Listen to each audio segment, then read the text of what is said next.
দাঁড়িয়ে দিয়ে আন্দোলন করে সারা 3 জন না করেনি মানুষ রোগী থেকে আটটাই সেটা তোমরা ঘোষণা দিয়ে একটা 2 জন আগে মানুষের রোগ আইল না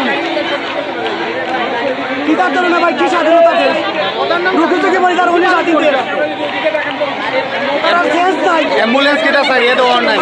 মাঝখানে বলেছিল হয়তো ওভাবে দেওয়া না ওভাবে দেওয়া আমরা বলতে চাও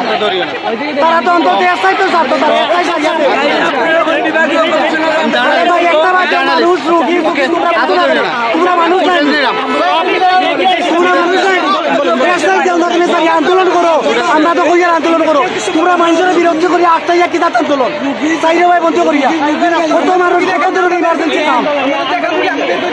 এটা একটা আন্দোলনের কোনো যুক্তি আমরা এই মুহূর্তে আছি সিলেট নগরীর যে 74টা পয়েন্ট সেখানে আছি আমরা দেখতে পাচ্ছি আজকে নগরীর 74টা পয়েন্টে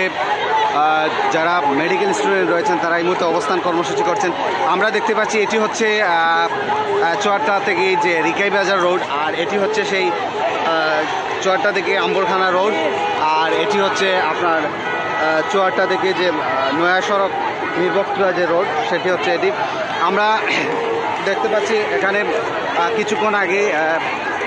একজন ভাই কথা বলছিলেন যেন এখানে তারা যে রাস্তা ব্যারিকেড দিয়ে আন্দোলন করছেন সেখানে তারা কিন্তু অ্যাম্বুলেন্স সহ যেরকম এমার্জেন্সি যে যানবাহনগুলো আছে সেগুলো কিন্তু তারা ছেড়ে দিচ্ছেন না বলে এমনটি অভিযোগ করছেন আমরা এমন দৃশ্য এখানে দেখতে পাচ্ছি আপনাদেরকে আমরা একটু দেখানোর চেষ্টা করি আমরা দেখতে পাচ্ছি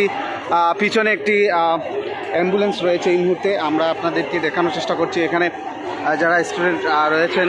তারা এই মুহূর্তে আমরা দেখতে পাচ্ছি আমরা ঠিক দেখতে পাচ্ছি পিছনে একটি অ্যাম্বুলেন্স রয়েছে